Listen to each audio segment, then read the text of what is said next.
Okay, so we're going to look at naming variables and files. So essentially what you need to know is the rules are the same for naming variables and files, and the first three rules here are really the most important. Those are the ones that you have to really live by.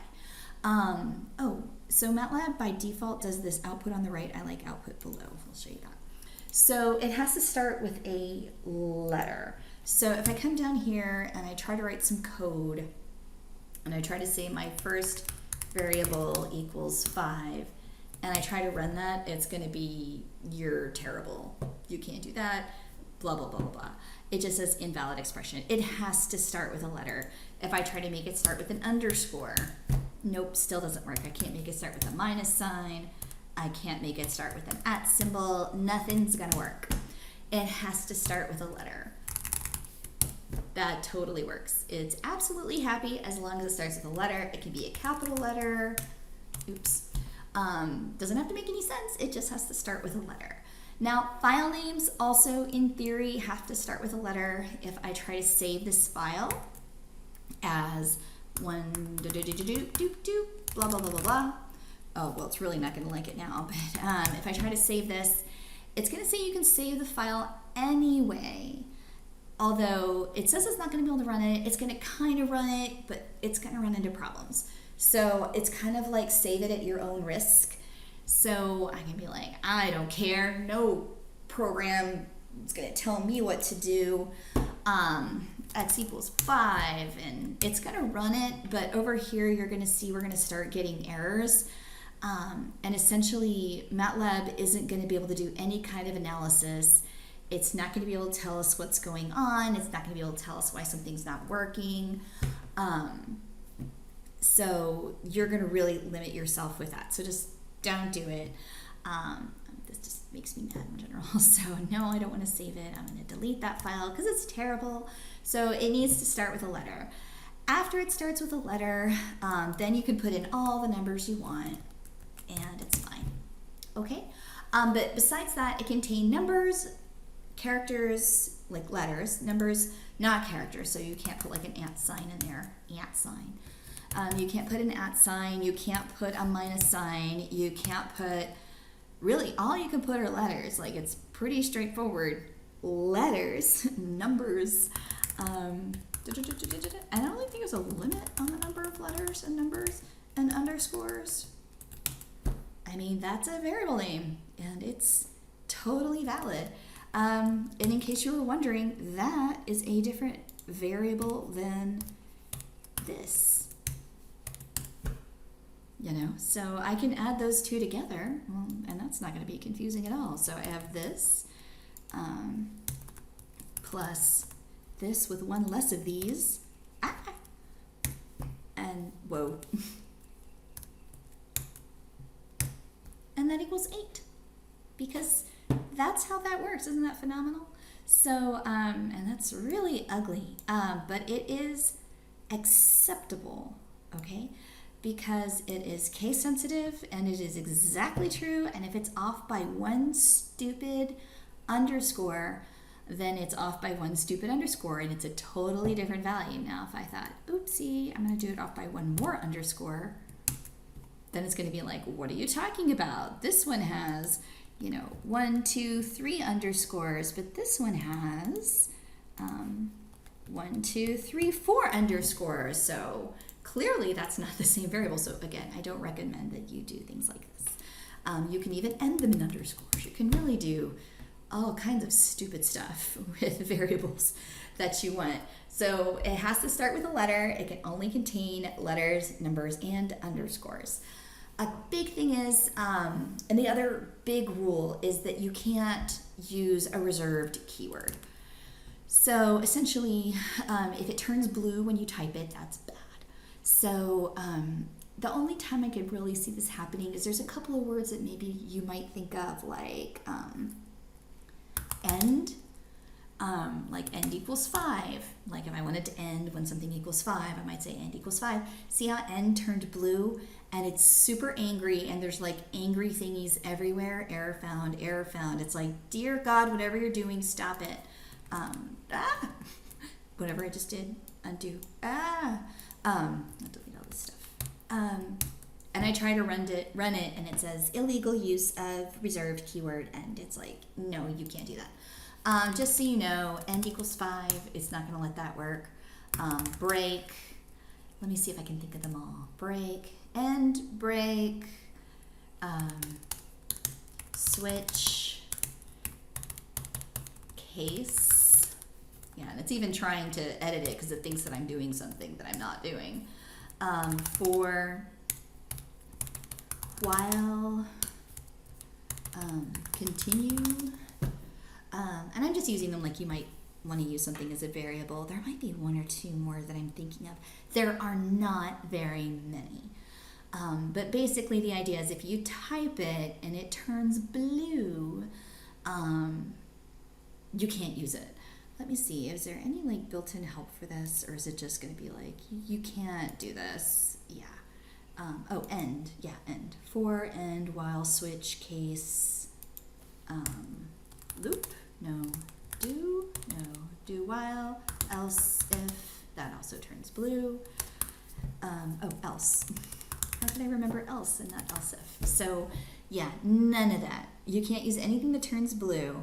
There's really not that many of them, and you'd have to try really, really hard to use them. Now, if you're like, but I super duper want to call it else, then call it else with a capital E, okay? Although don't do that. Just call it something else, like else, but not the keyword. You know, so that way it's not confusing, okay? So I can leave those. Now, I'm going to do something kind of cool. I'm going to call this else again, just so that you can see. I'm going to do something here where I'm going to select all of these. If you right click, there's something called comment, okay? And you can comment all of those out at once, and then whenever I run it, it just totally ignores it. So that way you can keep a note of what all of those are, but then you don't have to delete them and you won't get errors when you try to run the code. If you want to remember what those errors are, you can right click and you can uncomment and you can run it and get all the errors again, because who doesn't love seeing lots of errors in their code? Okay, so you can run it back and then comment it back out and run it. Ooh, I saw something else that looked kind of cool. Whoa, what was that? It said, okay, I'm going to uncomment, and it said convert between code and text. Do I want to do that? No, I don't want to do that. Undo. Control Z to undo. So I'm going to comment these out just so that I don't. These are all keywords that I can't use. All right, so maybe I should, like, these are for realsies rules, and then let me break these out for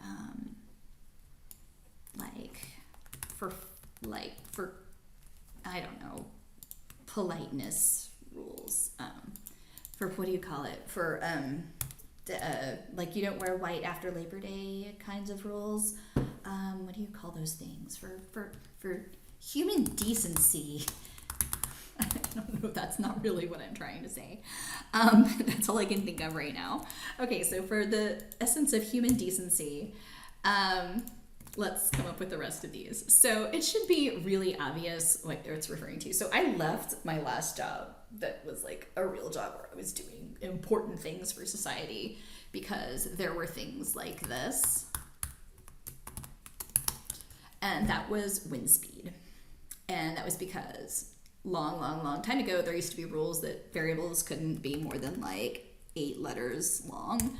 And so instead of just being like WNDSPEED equals 5, they decided to have just a bunch of random characters and then a book where all the different things were referred to, so you wouldn't really know what all the stupid... Anyway, they're like, you could just update all this code. I said, I think instead I'm just gonna move to a whole other city.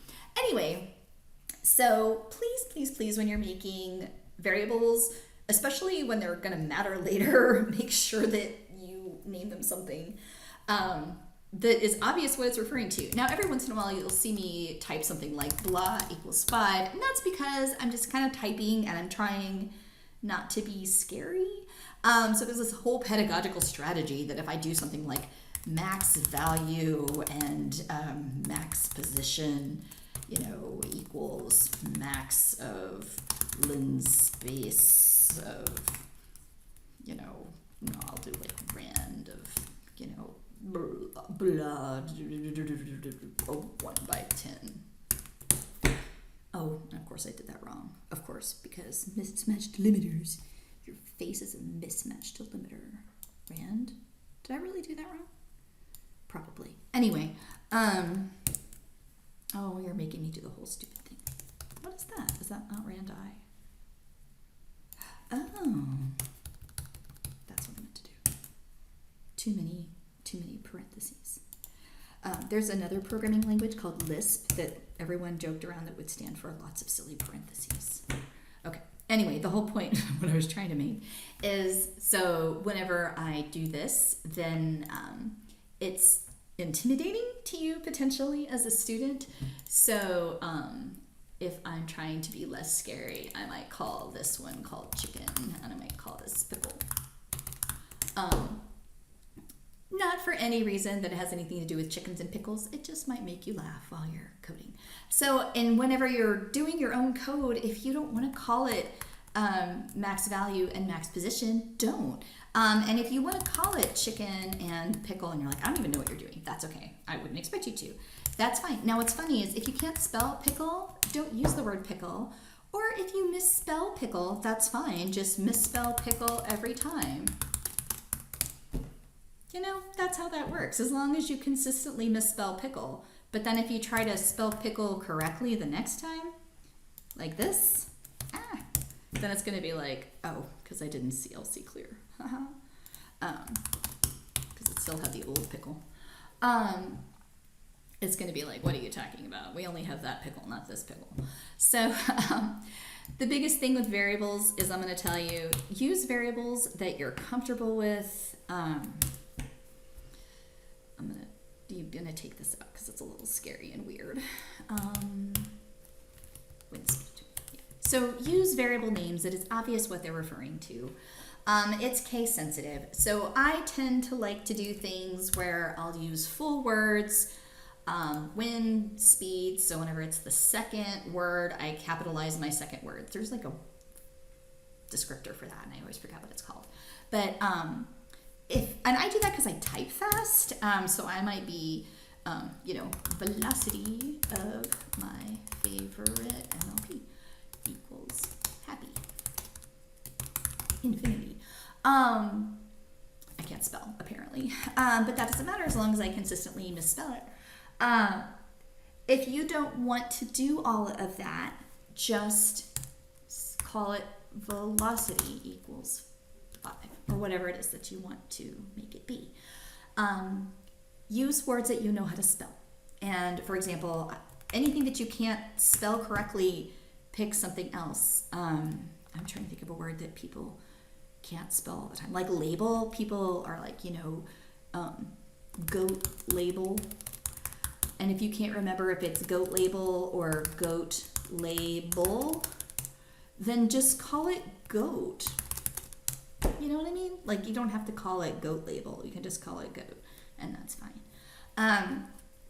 Also, if you have goat equals 10 and you have little goat equals 5, then you can add goat and goat, and they equal different things. So, that's important. So they're case sensitive.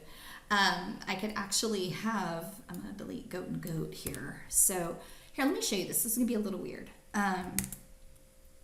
Here, I'll show you. So what we can do, if you're like, I can't keep track of all this because I'm getting all these outputs and it's kind of hard to see, you can suppress the outputs, which means I won't see outputs unless I want specifically to see them.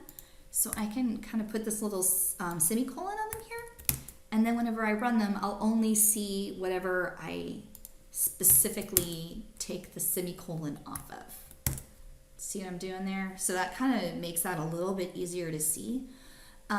So if I have goat, goat. And goats. Then I can add up all my goats. And I get 36. So just so you know, they are case sensitive. Another thing that I can do is I can rewrite over existing function names, but it is definitely dangerous. So like if I just type the square root of 5, I get that. I can screw this up very, very badly by saying the square root is equal to the name happy place. And then if I want the square root of 2, the square root of 2 is now A, because it's the second letter in the word happy place. So my recommendation, this is another reason we do CLC clear, and that's because if something weird has happened in a previous section that you forgot that you did that, then you take that apart, you undo that. So the idea is if you CLC clear and somewhere someone else, overwrote square root to say happy place, then see, I'll show you what I mean. If I CLC clear just right here, even if I run this whole thing, it'll work again. Even though I overwrote square root to say happy place, I CLC cleared it and now the square root works again. If I take this out, now it's overwritten again. So any kind of a function, we haven't really talked about functions yet, but any kind of thing that you might think about, sine, cosine, tangent, max, min, all that kind of stuff, you can overwrite them, and it's super fun, but it's also dangerous. Other things Matlab has that can be overwritten is like I, which is the square root of -1, and so is J. J is also the square root of -1, and that's because electrical engineers use I for current.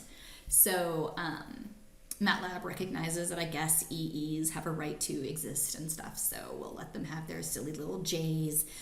So I and J both equal the square root of -1, which is pretty funny, because if I say I times J, I get -1. So there you go. So naming variables and files, they all follow the same rules, which just basically means that just do your best.